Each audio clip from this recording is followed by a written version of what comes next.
Hello, Assalamualaikum everyone. Today we are going to have the chapter 3 topic, which is audit planning. So, this is the learning objectives you as a student able to watch to explain the steps involved in planning for an audit engagement. Yes, this is four phases of an audit. The first one is client acceptance and retention. Second one is planning the audit. Third one is performing audit tests. And last phase of an audit is you need to report the findings. So, what is the client acceptance and retention? It is the process that involves decisions whether to accept or not the opportunity to become the auditor to future clients or possible clients. So, as an auditor, you need to evaluate management integrity, whether it is follow audit quality guidelines or not. Auditors' independence and prepare engagement letter. The second step is planning the audit. It is the development of audit strategy for the conduct and scope of the audit. Third one is performing audit tests. Yes, of course, after you have planned, you need to perform audit tests. The performance of audit tests, it depends on the field work based on the cycle involved. And the last steps in phase of an audit, yes, you need to report the findings of your audit work done.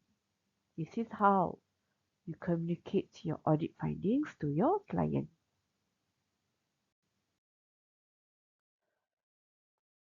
Alright, client acceptance. You accept new clients or you continue service the existing one. This is the two conditions. You need to identify why the client wants or needs an audit process. As an auditor also, you need to understanding with the client about the terms of the engagement. After client acceptance have been made, of course, the selection of staff for the engagement must be done. Let's say that you have new client engagement. What will need you do? The first step is you need to evaluate the standing of the prospective client in the business community, financial stability, and relation with its previous auditor.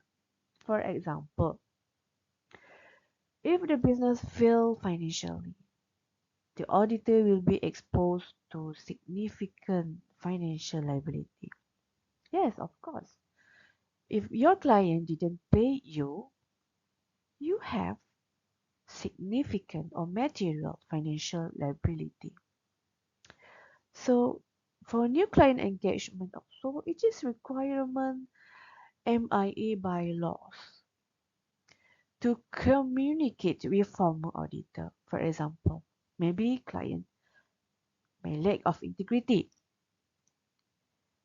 may disputes over accounting principles, accounting procedures, and fees.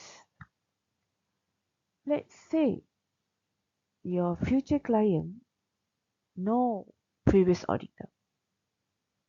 So you need to do more extensive investigation to look at what is the behavior of your future client. All right.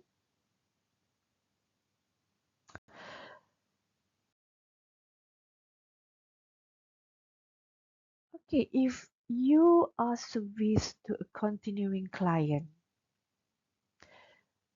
as usual, you need to evaluate existing client annually to determine whether there are reasons for not continuing the audit process. for this year.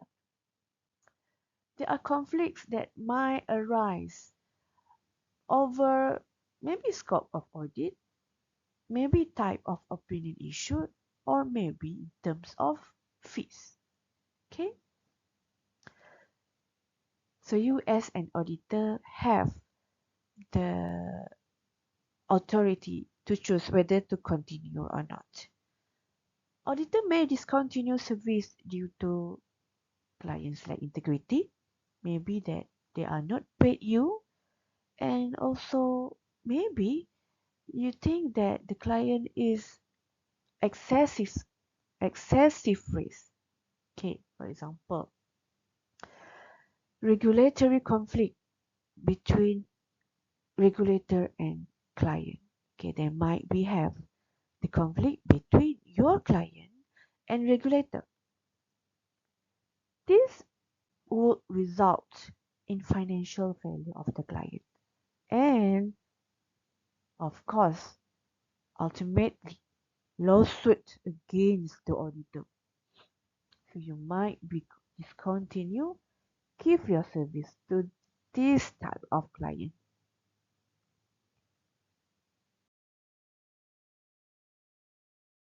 Alright, now we move to clients' reason for audit. Why clients need for audit? There are major factors, for example, to keep financial statements verifiable and also for intended use of financial statements. So auditor more likely to accumulate more evidence when the financial statements are to be used more extensively. For example, publicly held companies or maybe companies that are to be sold in the near future. So auditor might have more works to do. Okay, very extensively. Like big companies, of course. Okay, this is understanding with client. All right. Yeah, you have engagement letter there. What is engagement letter? Okay, engagement letter is an agreement between auditor and client for the conduct of audit. It is formal letter that formalize the contract between you as an auditor and client. So, what are the outlines in the engagement letter? So, with engagement letter, it outlines responsibility of both parties. So, who are the recipients of engagement letter? Of course, board of directors and management are the recipient of engagement letter. So, what are the purpose of engagement letter? First one is to define clearly the extent of auditors and clients' responsibilities. Also, with engagement letter, you can avoid misunderstanding between auditor and client because you have outlined all the responsibilities of client and also responsibility of auditor.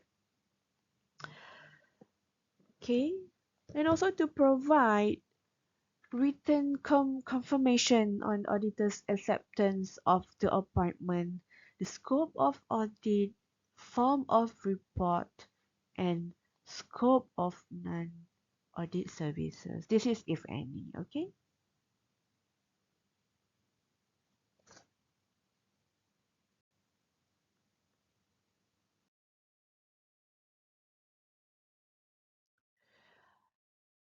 Okay, this is the principal contents of engagement letter.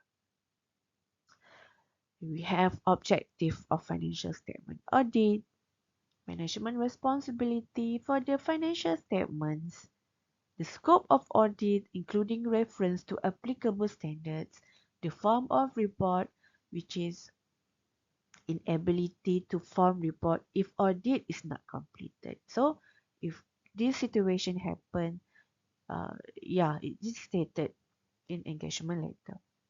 The deadlines, of course, the inherent limitation of an audit, maybe fraud and error, and there are risks that material misstatement may be uncovered.